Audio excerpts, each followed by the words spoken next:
"Surrender now. You are surrounded." The voice did not shout. It traveled calmly through the jungle valley, thick with humidity and decay. The accent was unmistakably Japanese, clipped and controlled, spoken with the certainty of someone who already knew the outcome. It was not a threat. It was a statement of fact, an invitation to accept the inevitable. The answer did not come in words. It came with the sharp, metallic sound of a rifle bolt being pulled back, followed by the dry click of a final round being chambered. For the 3 Allied soldiers isolated in that improvised observation post deep in Burma, surrender had never truly existed as an option. Death, perhaps, but dishonor was something none of them could carry. This is not a story about victory. It is not about generals drawing arrows on maps or armies clashing in open fields. It is a story about collapse, about what remains when plans fail, when orders stop coming, when radios fall silent and the war forgets you, when all that exists is a man, his weapon, and a decision that will echo far beyond his own life. To understand why these men chose the path they did, we must go back, far from the jungle and the suffocating heat, to the lives they lived before history swallowed them whole. Thomas Reed was born in a quiet English farming village where days were measured by seasons, not headlines. His world was small and predictable. War was something distant, printed in newspapers, happening to other people in other lands. William Carter grew up in the industrial North, surrounded by smoke, steel, and the unspoken rule that duty was not discussed. It was obeyed. Daniel Harris came from the American coastline, raised among docks and cargo ships, watching the horizon daily without ever imagining it would one day carry him into a war he barely understood. 3 men from different worlds, pulled together by a conflict that did not care who they were. When the Japanese Empire expanded across Southeast Asia, entire divisions were consumed by jungle, disease, and ambush. Roads disappeared under vegetation. Rivers became barriers. Maps lied. Supply lines fractured. Patrols were sent forward not to win, but to slow the enemy, to observe, to vanish if necessary. Their mission was simple: hold a narrow jungle pass overlooking a vital supply route. Watch, report, delay if possible. It was never meant to be permanent. It was never meant to be remembered. Communication failed first. The radio crackled, distorted, then died completely. Runners sent back toward friendly lines never returned. By the time the truth became clear, Japanese forces had already closed the valley behind them. Retreat was no longer possible. Reinforcement was an illusion. They were alone. 3 men with limited ammunition, shallow cover, surrounded by an enemy that had mastered jungle warfare through years of brutal experience. The environment itself turned hostile. Heat pressed down like a physical weight. Sweat-soaked uniforms until the fabric clung to skin. Insects crawled freely across faces and wounds. Hunger arrived quickly. Thirst became constant and distracting. The jungle seemed alive, watching, listening. The Japanese did not rush the position. Experienced soldiers understood patience was deadlier than aggression. Occasionally, a single rifle shot cracked through the trees, not meant to kill, but to remind the men they were being observed. Night brought no relief. Darkness in the jungle was absolute, swallowing distance and direction. Every sound felt like movement. Every movement felt like death approaching. Sleep became impossible. By morning, exhaustion had burned away panic and left only clarity. No one was coming. The war had already moved on. When the voice returned, offering surrender, it sounded almost humane. Food, water, medical care, life, all offered in exchange for obedience. The silence that followed was not fear, it was understanding. In that silence, the decision was already made. The Japanese did not attack immediately. That was the most terrifying part. They understood the jungle, but more than that, they understood men. Pressure was more effective than force. Time was a weapon. Hours passed with nothing but distant movement and the sound of insects screaming under the sun. The air felt heavy, almost hostile. Sweat ran constantly into their eyes, stinging, blurring vision. Every breath tasted of rot and damp earth. Thomas checked the rifle again, even though he already knew the count by memory. William adjusted their shallow cover, reinforcing it with whatever roots and fallen branches he could pull close without exposing himself. Daniel listened. He had learned long ago that the jungle spoke before it killed. A snapped twig, a bird going silent, a shift in the wind. By midday, the first shots came. Single rounds, precise, not meant to kill, meant to measure. Each bullet struck close enough to remind them how thin their protection truly was. They answered only when necessary, conserving ammunition like it was blood. The Japanese voices echoed occasionally, calm, organized, never rushed. This was not chaos. It was control. As the day dragged on, thirst became unbearable. Their canteens were nearly empty, each sip debated before taken. Hunger gnawed quietly, but thirst screamed. When the surrender call came again, it sounded closer, almost conversational. Promises followed: food, water, medical care, life. The offer lingered in the air longer than the words themselves. William spat into the dirt. Daniel closed his eyes for a moment, not in temptation, but in clarity. They all knew what surrender meant in this theater of war. They had seen the aftermath of Japanese advances, marches that never ended, bodies lining jungle paths, left where they collapsed. Prisoners reduced to shadows long before death arrived. As afternoon turned to evening, the tempo changed. Mortars began to fall. Explosions tore through treetops, raining wood and metal down upon them. The earth shook with each impact. Their position, once barely adequate, now felt exposed from every angle. During one of the blasts, Daniel was thrown sideways. Shrapnel tore through his leg, ripping flesh and bone in a brutal instant. He cried out once, then clenched his jaw and forced the sound back down. Blood soaked into the soil beneath him, dark and fast. Thomas crawled to him under fire, dragging him into deeper cover, hands slick with blood as he pressed cloth against the wound. William fired in controlled bursts, forcing the enemy to keep their distance. But they all understood the truth immediately. Daniel would not survive long without help that was never coming. Night fell like a curtain. Darkness in the jungle was absolute. The Japanese moved constantly, their footsteps deliberate, circling, tightening the noose.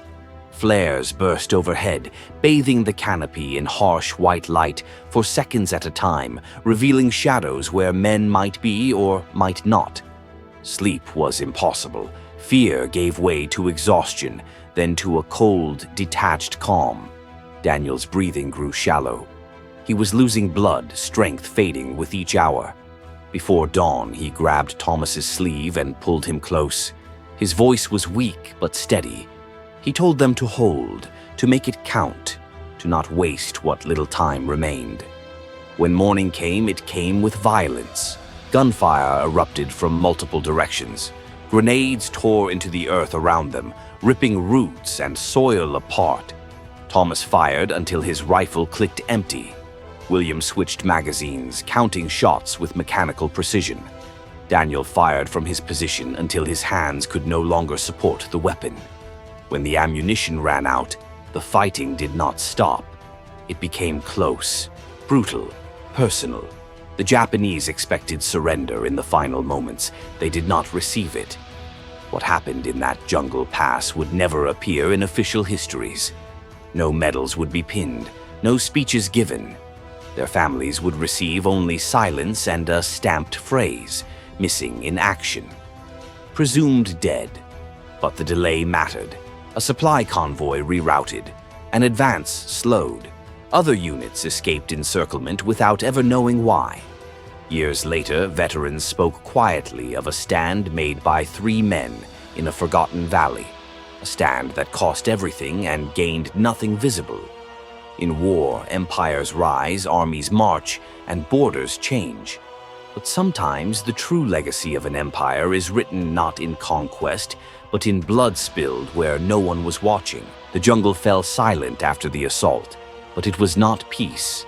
It was the kind of silence that follows slaughter, thick and unnatural, broken only by distant insects and the crackle of small fires burning where grenades had landed.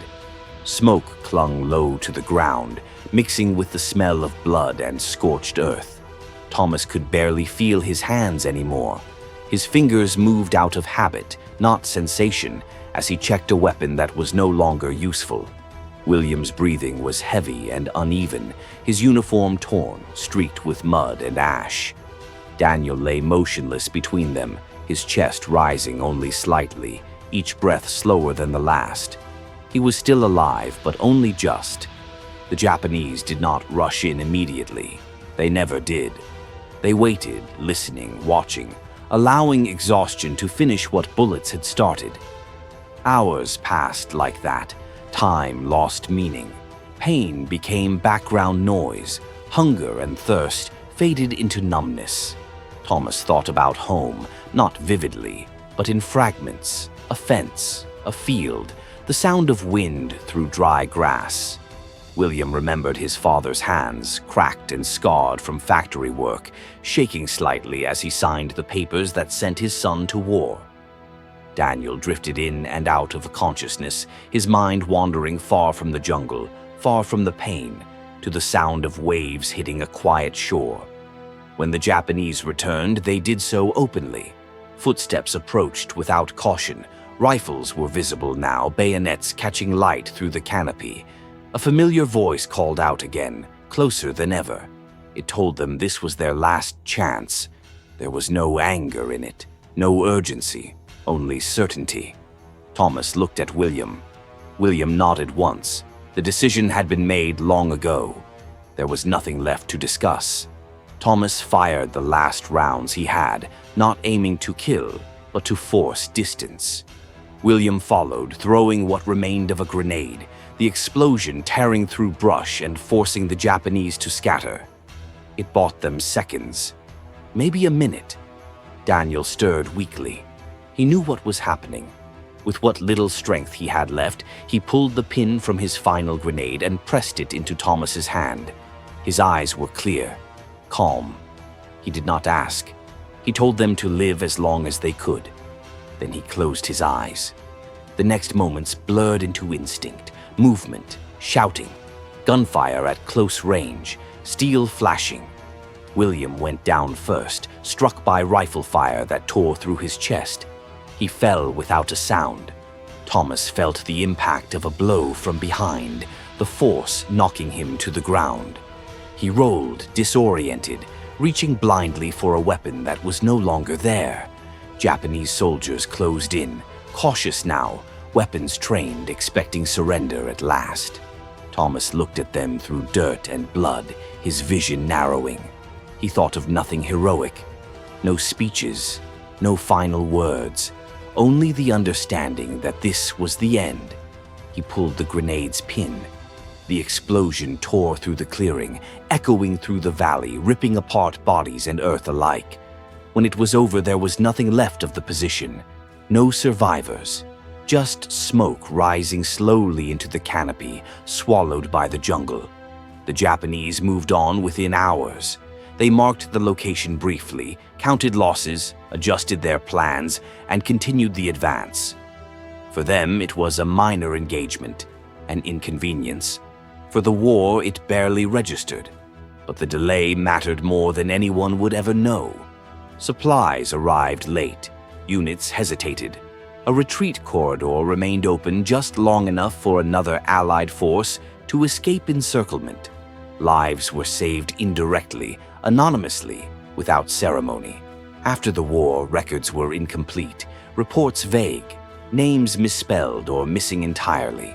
Families received letters months later, filled with careful language and empty assurances. Missing in action, presumed dead, no remains recovered, no grave to visit, just absence.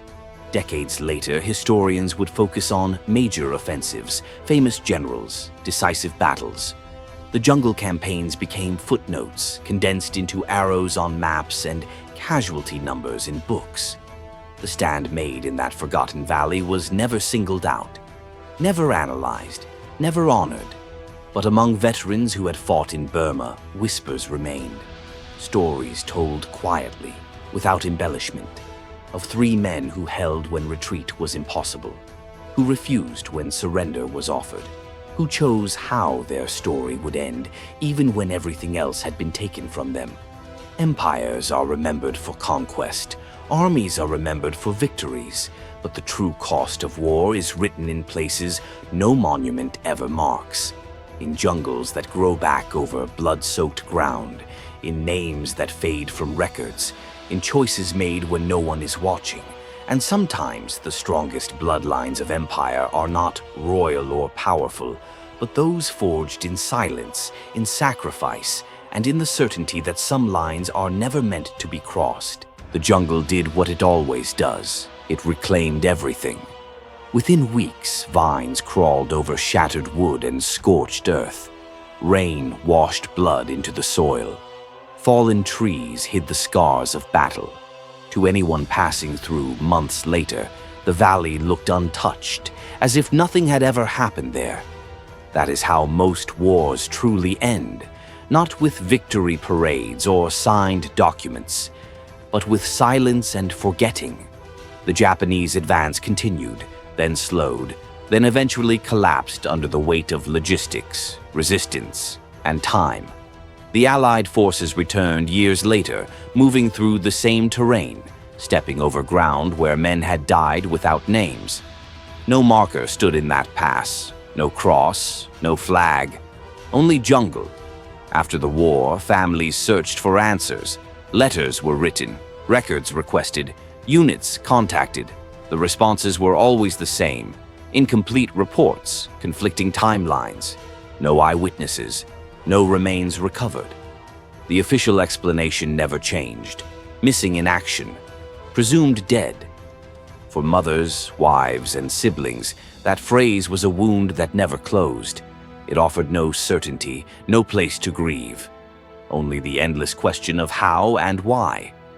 History, meanwhile, moved on.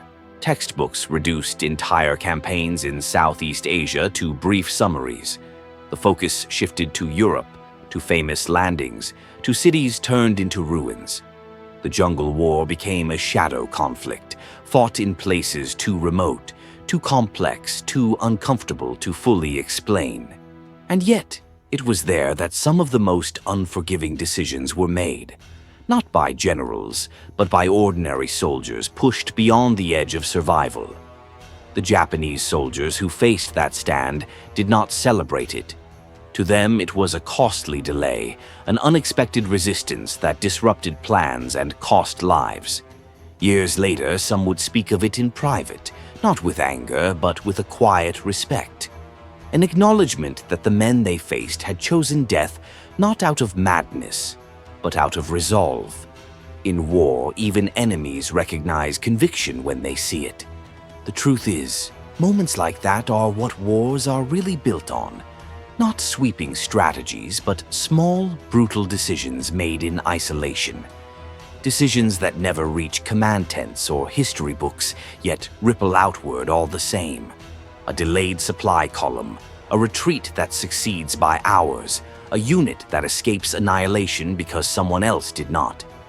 These are the invisible threads that decide outcomes. Empires are shaped not only by ambition, but by sacrifice that goes unseen.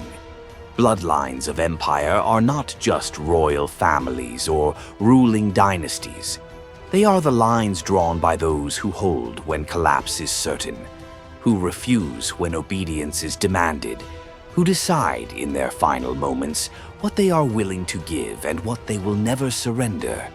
Long after the last shots are fired, those choices linger. They exist in the spaces between records, in stories passed quietly from one veteran to another, in the absence felt by families who never received answers. The jungle may erase footprints, but it does not erase consequence. Somewhere in that forgotten valley, beneath layers of soil and roots, the war still rests. Not as a battle, but as a testament. A reminder that history is not only written by those who survive to tell it, but also by those who vanish without a voice. This is the legacy wars rarely show. Not glory, not triumph, but the cost paid by individuals whose names disappear while their impact remains. And as long as empires rise and fall, as long as men are sent to fight in places no one will remember, stories like this will continue to be written. Not in ink, but in blood, in silence, in the dark places history chooses to forget. This is Bloodlines of Empires.